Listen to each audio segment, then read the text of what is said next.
There we go. Hi everyone. Happy, it's Wednesday, right? Happy Wednesday. So a little bit about the price of success. And it's interesting because a lot of people think that they're going to be able to party and carry on and basically have no changes in their lifestyle. Well, that's a lovely background. While they're, working really hard for success. Now, there are, they say for everything there is a season and a time for every purpose under heaven, right? If you are not Christian, please don't get offended because I quoted the Bible, but it's a really good principle. There's a time and a place for everything. So right now I have decided to go back to college. I've just, 10 days into the term, I've completed my first class. I'm halfway through my second class, and I expect to be completely done with the 4 classes I'm supposed to take for my term before Thanksgiving. And by Thanksgiving, I expect to be already working on term 2 because I'm working on a degree in accounting so that I can do some more in-depth counseling with my clients and provide a higher level of service. But I also understand that I am good at school. It's something I'm really good at. But I also understand that everything comes with a price. And the question is never, can you do it? It's usually, are you willing to pay the price that's going to be asked of you? So, I fully expect to finish this degree in a year. Again, a lot of it, this is Western Governors University that I'm doing this through. And it's really nice to be able to work at my own pace. And that was a really big thing that drew me to it. It is online. It is at my own pace. The only thing I really have to schedule and worry about are the final exams, so the online assessments. And, that's where we get this lovely camera view right here. It is so that I can take online assessments. They can see that I don't have materials on my desk that I shouldn't have, and I can, it's like being in a testing center when I'm using this particular camera. It's kind of different using it for the show, though. So it's just a price that has to be paid. What it means is that for the next year or so, I probably will have to schedule my recreational time more closely because I have been working from 9 to 5 and then take enough time to eat, and then I am studying from about 6 to midnight. And I do this 5 days a week, and on Saturdays I'll study all the time. And I have to really schedule some time to recreate, to have time to myself, to be not studying, not working, not fulfilling other people's demands. It's cutting off my head. I don't like to be decapitated by my camera.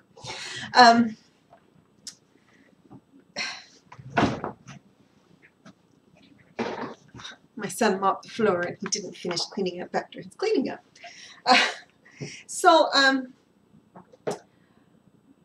When I went to college the first time, I went to Brigham Young University, which is not, it is like the anti-party college. There is no partying that goes on. There's a lot of socializing. There's a lot of getting out. There's a lot of dancing. People would go dancing. People would go out to do things. We had a great time, but it's not a party school. It is a study school. And I didn't realize what a difference that made until I went to a party school, which was Murray State University. I took a couple of classes there and would show up after a 45-minute drive with 3 kids. I would take them and put them on the bus. I would drive 45 minutes to get to school, get there in time for a 9 o'clock class, and I would be like the only one on Monday mornings, bright-eyed and bushy-tailed and ready to learn. Everybody else was hungover. It was kind of an interesting contrast after going to the Y. So, you can have anything you want. Excuse me. But the catch is you have to pay a price for all of it. If you don't care how your business does, go out and go party. Doesn't matter. If you're in a position where your business is doing really well and it doesn't require as much attention, that is the time to go out and do your thing and go play and do that thing. You need to have some play in your life. You do need that time. I am not, I don't even know how to phrase this. I was going to say, I'm not big on play. No, I'm huge on play. I love to go play.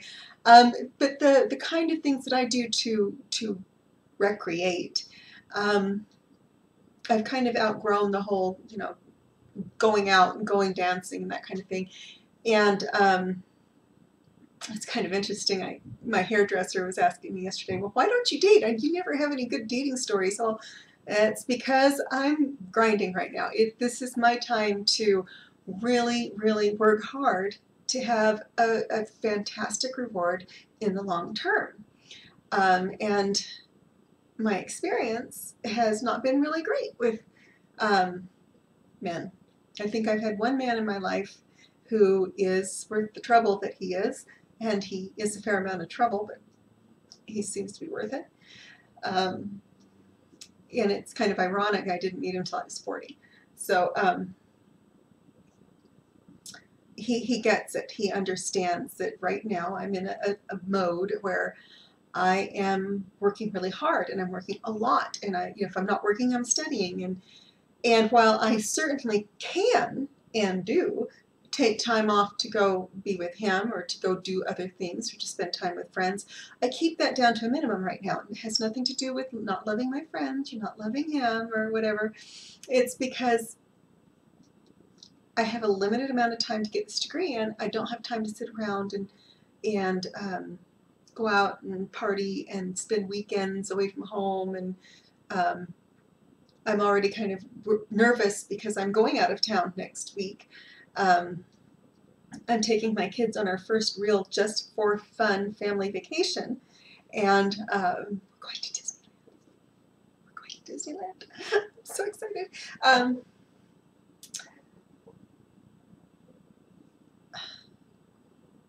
And it's still kind of hard for me to let go of, for 5 days, no email, no phones, no text. If you are not my dearest friends, I'm not answering.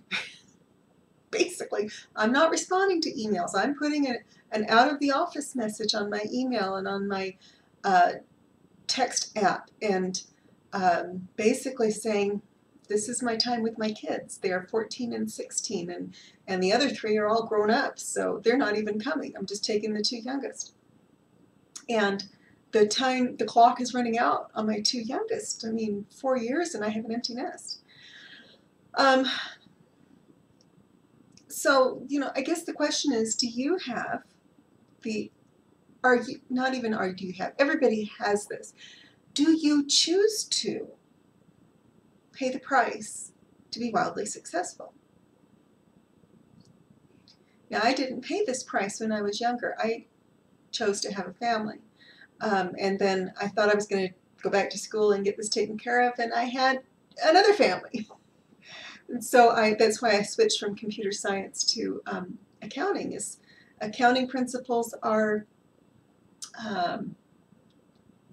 accounting doesn't have as much transitioning. When I first started, I'm going to totally date myself here. When I first started studying computer science, there was no internet. It was still DARPANET, and nobody used it. And then 5 years after, in the late 80s, I think I first found out that I could send a message from one computer to another computer if we were on the same network. And networking was a huge pain in the neck.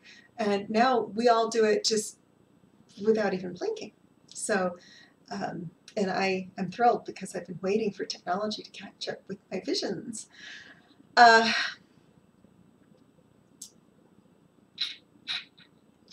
So I guess part of the reason I'm making this video is to kind of excuse myself to my friends that I'm not going to be quite as available, but please don't hesitate to ask me to go do things, because I can be. There's nothing, I think, there's not a whole lot that's worse than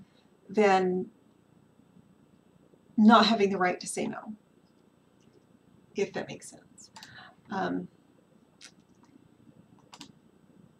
You know, kind of assuming that I don't want to go. But it's a matter of priorities. Maybe that's the direction I really want to take this. This is all about priorities. So if you are, for example, if you are in a relationship and your partner doesn't make time for you and they keep saying, I'm busy, I'm busy, I'm busy, well, that may be true in the short term. And I'm not saying to be unpleasant about it at all. But if, you know, months go by and they haven't finished their project, or they're just constantly busy, or but they have time to go out with other people, or they have time to go do other things, then it may be time to start rethinking the relationship, because what that says is you're not a priority. Now, sometimes we have to put work as a priority. Right now I have to put both work and school as a priority, because that's just where I'm at right now. You know, it's something I've got to do. But you make time for those things that are really important to you. I had someone tell me that they didn't have time to do something or other I was doing. I don't know if it was going to college or homeschooling my kids. Just to let you know what I do, okay? I have 3 older kids that I've raised, and they have their challenges. They have the oldest one is fairly rebellious, or she was when she was younger. They have their own personalities. I spend a lot of time saying things like, why are you doing this? You were raised better than that. And they admit it. And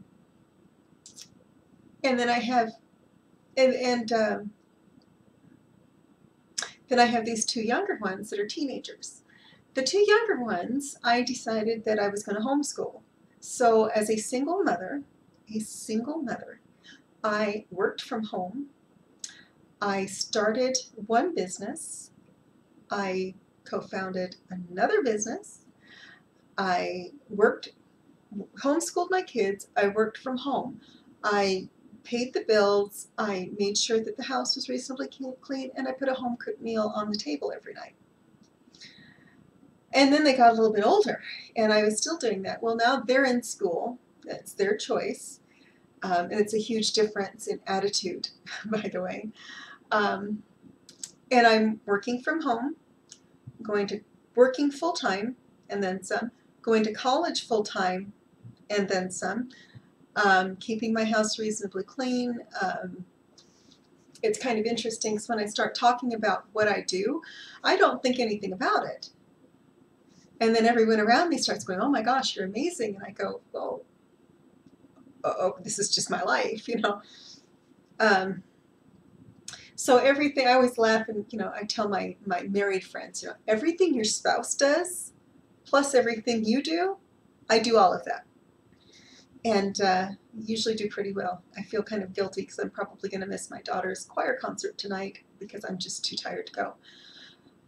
Sorry, Mercedes. But the thing was, I chose what I wanted, what I felt was important. I didn't want my daycare raising my kids. I'd already done that. I didn't want the school raising my kids. I'd already done that. And even with them in school, I still would have needed to be home in the afternoons. I couldn't have had a traditional job. So I opted to find a way to work from home. Why? Because my kids were the priority. Because being home was a priority at the time. Now, they're older. They don't need me as much. The 16-year-old has her own car, and look out, world, if you're in Utah. She thinks she's got the tiger by the tail, let me tell you. And you know, they don't need me here like they did when they were 4 and 6. Now they need someone to be here when they go through a breakup, or to make sure that the homework's getting done, or to feed them. They like to be fed. So my role with them has changed quite a bit. I've gone from being the mom to being more of a peer. which I'm still the mom. I'm still, you know, very much the mom. But, you know, I joke that I spent all these years trying to civilize them, and now they're getting ready to move out. You know, that part of my life is just coming to an end. So my priorities are shifting, and my priorities are shifting more towards my kids don't need me as much. Now what? Now it's time to take care of me, and that means it's time for me to go back to school. Western governors, if you are a working parent, if you work and you need a degree to proceed, you know, Western governors. I really like them.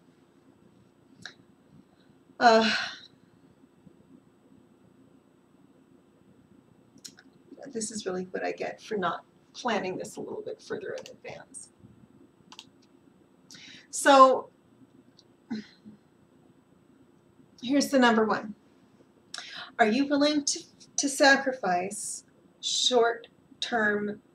in the short term in order to get a long-term gain? If you're not, I don't know what to tell you if you're going to have to. Can you focus? Now this is a little bit of a challenge, and I think it's a challenge for everyone, especially, you know, where I work at home and I go to school at home. My son's bedroom is right up there, and he likes to game. Normally it's not a problem, but then there's times when he gets really excited in his games and stomps around and plays loud music and, you know, kind of acts like a 14-year-old boy, and it can be distracting. So I have had to teach, and as diagnosed by my youngest sister, I evidently have ADHD. I have no idea if this is actually true or not. Judging from my long rambling videos, it may be. So over the course of my life, I've had to learn to really focus. And for a while, I could focus so well, especially if I was reading something interesting, that my mother said the house could burn down around me, and I would complain that I couldn't see my book. I can focus very easily. The times that I really have trouble focusing, and I think this is for everyone, is when I'm doing something that's not absorbing. It's not that interesting to me. But you have to learn to focus for you, not for, you know, because that's what needs to happen. So some of the ways that you can learn to focus, one would be to really plan ahead. Another way would be to create deadlines. So, like, for example, I said my first class at WGU, I'm going to be done in a week. So I needed to be completed by October 7th. And sure enough, on October 7th, I was scheduling my final assessment and starting on the next class. My deadline for this class is October 14th. And it's spreadsheets, so it's a little bit more in-depth. And there's parts of that that I know really well, and there's parts of it that I don't know as well. So when I get to the 14th, if I haven't reached it, I'm going to, you know, I'm working really, really hard to be done by then. But if I haven't, I may take a step back, reevaluate, and look again at, was that even a reasonable goal? I think it was. And then the week that I'm gone, which is next week, I want to start working on Intro to Business. So, you know, I have these, but I'm giving myself 2 weeks to finish that class, and not just one. And then after that, I have intermediate algebra, which may take me a little bit longer. It may take me 2 weeks instead of one, because it may take me a minute to remember all my formulas. So you plan it ahead, and then you think about, how do you eat an elephant? Well, you eat it one bite at a time. How do I get a degree in less than a year? Well, I do it one day at a time. I have this time scheduled, and this is actually part of my study time that I'm supposed to be studying in. I have this time scheduled every day that after I'm done with work, I eat dinner, maybe, and then I study, and that's all I do. And I get maybe 1 lesson done a day, or maybe 2 lessons done a day. But I just conquer it one video one, lesson one, practice test at a time. It's kind of the same way I work with my clients. All of my clients I work with on a weekly basis. Every single week I go in, I update their files, and then I email them their reports. And there should be very little difference when I'm here and when I'm gone. Why? Well, because it's so much easier to enter 5 transactions every week than to enter 20 transactions and reconcile at the end of the month. It's just, you know, break it down into very small chunks and it just feels more doable. Another way is to conduct regular checkups. That's kind of what I was talking about doing with my spreadsheets class. If I make it to Saturday and I am not completed with it, then I will take a look and say, okay, why am I not done? Is there a concept I don't understand, which is unlikely because I'm coming over from computer programming, so I understand the algorithms and I understand the formulas. And the other thing is, you know, and then you know, is this a reasonable? Was I being unreasonable when I set that time limit? Am I being unreasonable? You know, oh, I'm going to grow a business in a year. Well, plug away at it, do a little bit every day, and if in a year you can look back and go, okay, I didn't quite make my goal. If my goal was 200 clients, you may say, well, I didn't quite make my goal, but I made 150 clients. But you want to really kind of conduct regular checkups. Now, kind of one of the challenges with that is when you conduct your checkups, you need to look at what you did wrong. And I have had friends really struggle with that. I really like to look at what I did wrong. Why? Well, beating myself up is not on the agenda. I don't do that, or I try not to do that. I can. I have a really loud inner critic. But you know, if I start asking, what did I do wrong? What did I do wrong? What did I do wrong? It's almost never so that I can take that voice and say, oh, you're an idiot. It's so that I can go, okay, well, if I lost this client because I was not communicative enough, then that tells me that I need a different style of communication. If I left this job because I was struggling with training the bookkeepers, well, then that tells me that I need more education. And so if I know what I did wrong, then I can look at it and determine what I could do right. And you don't know what you don't know. And be accountable. Oh my goodness, accountability is huge. It is absolutely ginormous. It doesn't mean that you sit down, and I do not recommend you sit down with your spouse for this. Very, very few people, especially in my generation, I think my parents' generation did a better job of this, but my generation and younger, and I'm Gen X, don't seem to do very well with this with their spouses.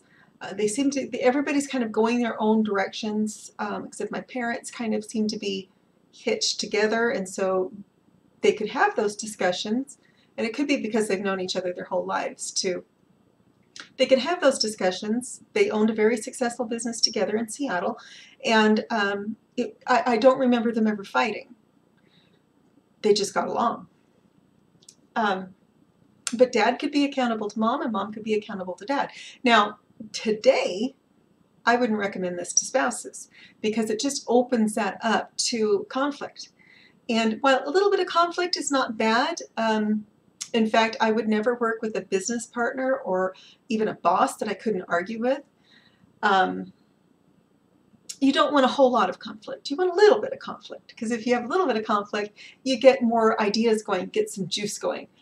But you want someone to be accountable. So in my case, it's my clients. I'm accountable to my clients for my work. They expect to receive reports from me every morning, every Monday at the same time. They should know that if they don't get reports from me at 10 o'clock in the morning, then something has gone wrong. And by something, I mean the internet's down, something beyond my control. Even while I'm out of town, they will still receive their information. one way or another. So for one thing, I can log into my home computer from my laptop. So one way or another, they're getting their emails just like always, just like scheduled. The only thing that will change is two clients. I pick up packets for 2 clients, and they will notice that I won't come till Tuesday instead of Monday. So, that's my accountability at work. I am very accountable to my clients. I expect them to come back and say, I didn't get my reports. What happened? I don't expect them to, get mad at me about it, but I expect them to ask, find out why, what happened. Step 3 would be, can you see the finish from the start? Well, at school, I absolutely can. I can see the finish. I even have next steps. When I finish my Bachelor of Science in Accounting, I want to move on to a Bachelor's in Marketing Management. Why Marketing Management? Well, because business administration is too close to accounting, and Marketing Management has a little bit less overlap so that I can get that really well-rounded degree that I want. I want more marketing, more management to go with my accounting. So that when I was talking about the degree programs, I said, well, accounting is, it's accounting. There is some management in it. And I said, well, I need a little more management than that. So the solution is to do marketing management immediately after, which will only be a few classes. It shouldn't take me very long. And then move on to an MBA and sit for my CPA exam. So I already have next steps planned. I can see the finish from the start. This isn't something that's overwhelming. And even write it down. Even write it down. Up on the corner of my board here, I'm going to show this to you.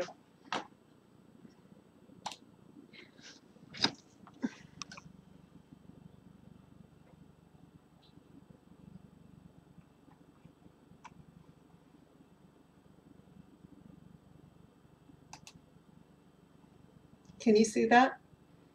This actually states how much money I want to be making. And the really nice thing about it is that it's achievable. It'll take a fair amount of work, but it's not so over the top that I can't possibly reach it. It's something that I can actually do. It's something that's measurable. I didn't put a date on there. But I did finally reach some of those goals. All of my goals are written down somewhere. They're written down in my journal, or they're written down in a special little booklet I have just for goal setting. Because there's actually a Harvard study on this, that if you write down your goals, even if you don't look at them, even if all you do is write them down, if you write them down, you are much more likely to achieve them. In fact, in a class of 100 undergraduates at Harvard University, they found after 10 years that the 7% that really became successful were the ones who wrote down their goals. The 93% that didn't achieve what they thought they were going to achieve, I don't want to say successful or not, but they didn't achieve what they thought they were going to achieve. They were the ones that just didn't write it down. The fact that you write it down clarifies your thinking. At least this is what it does for me. If I'm writing something, I have to think about it. I have to ponder, what does this mean? Kind of by way of an example, today, I think I've talked about the rituals for transformation that I'm going through. I'm on like day 48 or something. And this one is about forgiving myself for my anger. And when I thought about that, I thought, well, okay, what am I angry about? So then that kind of led to some exploration in my journal about why I'm angry, or why I have been angry, or what makes me angry, or what I'm really feeling underneath the anger. What am I using anger to cover up? Because anger is not a primary emotion. Anger is a secondary emotion. We use anger to cover up other feelings. It's like putting frosting on a cake. You don't go to the cake for the frosting. Well, I do sometimes, but you know, it's just kind of the icing on the cake. You know, it's covering something up. So if I'm angry, and I have been very angry for a lot of my life, if I'm angry, then it really helps to start looking into, why am I angry? Well, I'm angry because I didn't get this phone call back. Well, why am I angry about that? What am I really feeling? Well, I'm feeling hurt and rejected because this was from a person that I deeply cared about, and they didn't call me back, and now I feel kind of like I'm intruding and I feel rejected. Okay, now I can work with that, you know, but you know, when you understand anger only serves to cover up other emotions, I think it kind of helps. So for my degree and for my business, I can see what the finish line looks like. Are you willing to commit to continuous learning? Here's kind of where I get frustrated with some of my past colleagues. They assume that they did bookkeeping once in 1970, and so they know everything there is to know about bookkeeping today. I've interviewed women that actually did not know how to use a computer. They were older, they didn't know how to use a computer. They wanted to do everything on paper. I've even had a younger lady that worked with me that she learned how to do bookkeeping in an office. Well, when you work in an office, there's different parameters than when you're working remotely, and all of our clients are remote. So I was actually having to sit her down and ask questions, and I love to ask questions. Well, unless I'm pretty sure that I'm not going to get the response that I want. But I love to ask questions. And, you know, sometimes those questions are, why are you doing things this way? Well, that's the way I was taught. Okay. Why do you think you were taught to do things this way? See what I'm saying? Now, I don't ever rest on my laurels. There's one thing I know, is that there's so much out there I don't know. And I really want to learn everything. I want to try everything. I want to do everything. And so I am not going to sit back and say, well, you know, I already know everything about QuickBooks. I promise you, QuickBooks evolves constantly. And even though right now, today, I may say, well, I really like QuickBooks Desktop. It's easier to use. Tomorrow, I may come back and go, QuickBooks Online made some huge changes, and they're becoming easier for me to use. So let's move to that. Why do I do that? Because I'm thirsty for knowledge. I'm always thirsty for knowledge. I've talked before about being competitive, and I am. I am not the Tonya Harding version of competitive. And I know this is kind of showing my age, but if you are too young to know who Tonya Harding is, Tonya Harding was a Olympic class figure skater. She was competing at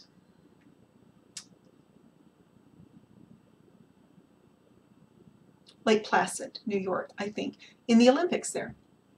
But she had to qualify. Of course, you go through, you know, world championships and qualifications and stuff to go to the Olympics. And her nearest rival was another skater named Nancy Kerrigan. Well, Tonya knew Nancy was possibly better than her.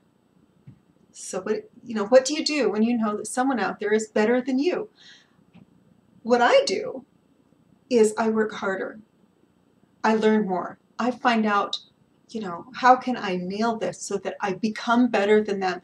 Because I want to be better than them at their best. Tonya Harding decided to kneecap Nancy Kerrigan. She paid someone to go take a baseball bat and whack Nancy in the knees so that she could no longer compete. And Tonya won. So, but you know, I keep wondering, what a hollow victory that's got to be, to go, well, the only reason I won is because I disabled my opponent. I don't ever want to be accused of that. I don't ever want that to happen to me. When I win, and I always win, it will be because I am the best. Oh, you know, you know how to do this? Well, I'm going to go out and learn how to do that too. and I'm going to learn to do it better than, you know, with one exception, I will never use Apple products. I don't like Apple. And I have my own reasons for that. But I can learn and be better than you. You know, and that's kind of my whole mentality. It's not that I want anyone to be less than they are. I want them to be the best, and then I want to be just a little bit better. That does a lot for me. That means I have to stretch. That means I have to work. That means I have to grow. That means I have to go back to school. That means I have to study. And if there's one thing I do very well, it's study. I study everything. So there you go. Keep checking in with me because you're going to see me get very, very successful.